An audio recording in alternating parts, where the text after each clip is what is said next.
Isang madamdaming pangyayari ang naganap sa isang mall sa Maynila nang makarating ang maraming mga residente ng Tondo at Sampaloc upang maghain ng kanilang mga Certificates of Candidacy o COC para sa nalalapit na barangay at sangguniang kabataan elections.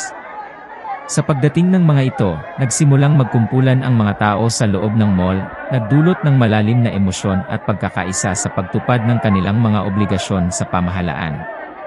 Ang pagdagsa ng mga tao mula sa mga nasabing lugar upang maghain ng COC ay nagpapakita ng kanilang pagnanais na maging bahagi ng lokal na pamahalaan at magkaroon ng boses sa mga desisyon na makakaapekto sa kanilang mga komunidad. Ang kanilang presensya sa mall ay hindi lamang simpleng pagsasagawa ng isang legal na proseso, kundi isang pagpapahayag ng kanilang determinasyon na maging bahagi ng pagbabago sa kanilang mga barangay at kabataan.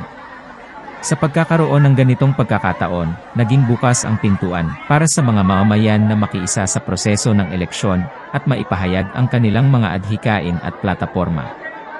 Ang pagsisikap na ito ng mga naghahangad ng posisyon sa barangay at sangguniang kabataan ay nagbibigay diin sa kahalagahan ng demokrasya sa pagpapasya ng mga lokal na lider na magmumula sa kanilang hanay.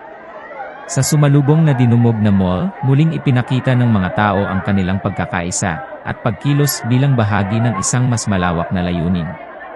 Ang pagpapahayag ng kanilang mga COC ay hindi lamang simbolo ng kanilang ambisyon sa paglilingkod sa publiko, kundi patunay din ng kanilang kakayahan na maging bahagi ng isang maunlad at demokratikong lipunan.